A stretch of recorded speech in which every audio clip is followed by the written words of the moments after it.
Okay, for this DCC installation for this SD35 by Atlas, first thing you have to do is take off the handrails here.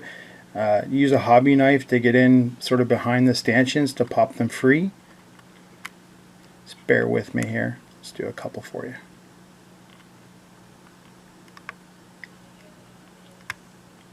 Again, slowly is what you want to do. Go real slow.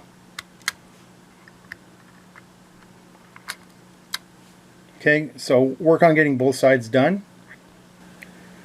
Okay, with the handrails off on both sides, flip the locomotive over, and we're going to locate the mounting pins for the shell.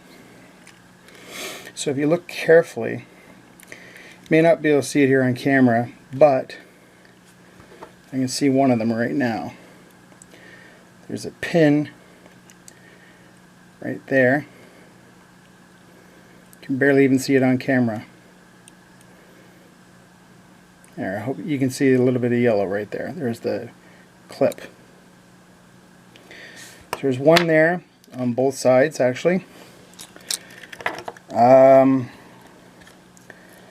You got to take the fuel tank off, and there are two there. And then there are also, I believe there are two up here at the front of the locomotive. Okay, so what you want to do then is get some of these good toothpicks, and then you want to stick it right in the tab here to release it from the chassis. Okay, back in a minute. Okay, I took the couplers off. I removed this fuel tank. The fuel tank just pulls right off. What you need to do here is get some good quality toothpicks, like I said. You need to go into the chassis. There are 6 points in there. If you can see that in camera. You have to press the tabs and then slowly pull it apart once you get your toothpicks in there. You can see the shell starting to release from the chassis. Okay, the toothpicks will just fly out. It's fine. Again, we got it all apart now. Okay, real quick breakdown of what I've done here. First of all, I ripped out the original light board that came with the model. I then soldered the negative lead and the positive lead of the motor to the decoder buddy, the left track and the right track to the decoder buddy, as well as the speaker to the decoder buddy.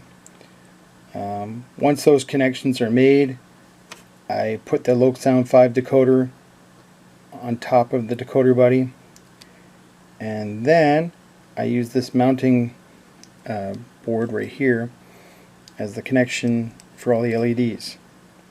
So how that looks in the shell. Okay, forgive me, I didn't use exact NMRA standards here. The white wire should have been yellow. Anyways, it's connected to that adapter board, like I said, through F0R, I believe, for the rear. Blue is common or positive. There are no resistors for my LEDs because the decoder buddy has built-in resistors. You don't need resistors. Anyways, what I did here was, first of all, if you can see inside the shell, there's the Sugar Cube speaker, if you can see that. Having a more in-depth look, if you can see the LED here. Sorry, it's already together. I have in here some gray putty stick tack. Can't really get the light in there. Anyways, let's have a look. Here, it's probably better. There's a piece of plastic here for the bulb, and all I did was created a mounting area for the LED, and so I mounted the LED on top of that stick tack, and then put some more stick tack on top of the LED to sort of hold it there in position. So when it shines through that plastic piece, I get the rear headlight and I get the number boards at the same time. Okay. Moving up to the front, same thing. Where there's a yellow wire, it should have been white. It doesn't much matter because I kind of know where the outputs are. But anyway, there's my LED for the front. That's where the bulb went from the factory. I just put the LED where the bulb was. And one additional thing I did was hook up some reverse lights. And I did that using the decoder buddy.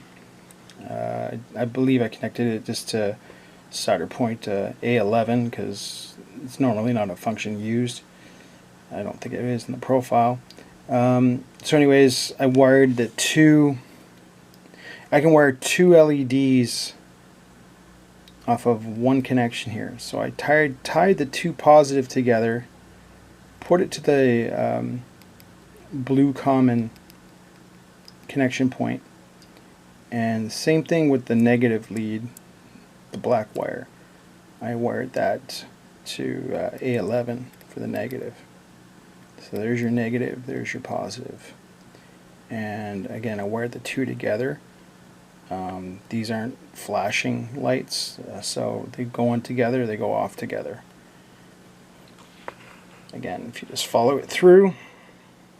I mounted it this way because cab figures are normally in this space and I didn't want wires into the cab, so just sort of taped it all in position here. Again, if you look inside the shell, yeah, you can see what I've done here. Same sort of thing.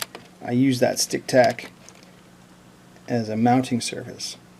So I believe I used 0402 LEDs, red LEDs, and I got a piece of heat shrink tubing, and I just put it over top, sort of the end of the LED, and it gave me a little bit easier to handle, a little bit easier to mount, something to hold on to.